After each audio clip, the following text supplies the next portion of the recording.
অত্যন্ত দুর্ভাগ্যজনক, এটা অন্য স্টেটে করতে দিচ্ছে না। আসামে এমএলএ অ্যারেস্ট হয়েছে, এই রাজ্যে নাকাশিপাড়া থেকে করেছে জঙ্গিদের ছবি দিয়ে, শান্তিপুর থেকে করেছে।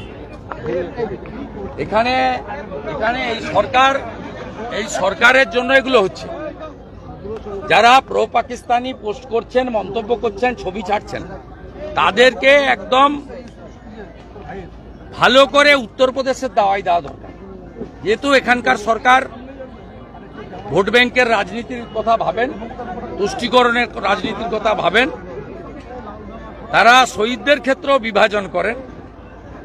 আমরা দেখছি, গতকালকে দেখলাম, আমরা 4 জন শহীদকেই সাধ্যমতো সহযোগিতা এবং শ্রদ্ধাঞ্জলি জ্ঞাপন করলাম।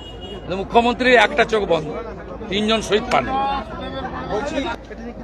মোদি হ্যায় তো মুমকিন হ্যায় বিরুদ্ধে মন্তব্য করায় বিচারপতি নিজেই শতপূর্ণ মামলা করলেন কুণাল ঘোষের বিরুদ্ধে।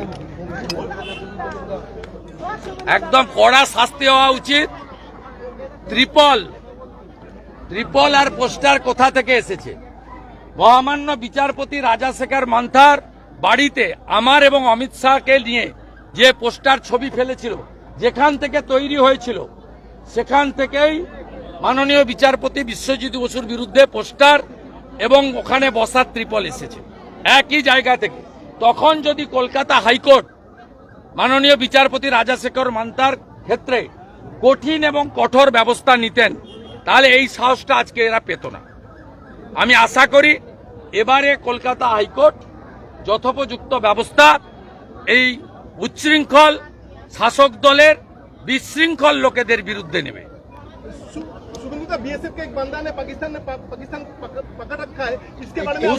उसको वापस लाने के लिए पूरा कोशिश चल रहा है।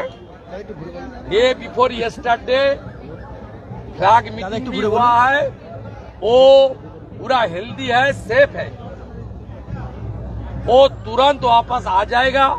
मुझे बीएसएफ का डीजी और जो आईजी है उन्होंने बताया, वो लोग पूरा कोशिश कर रहा है और एमएचए भी कोशिश कर रहा है।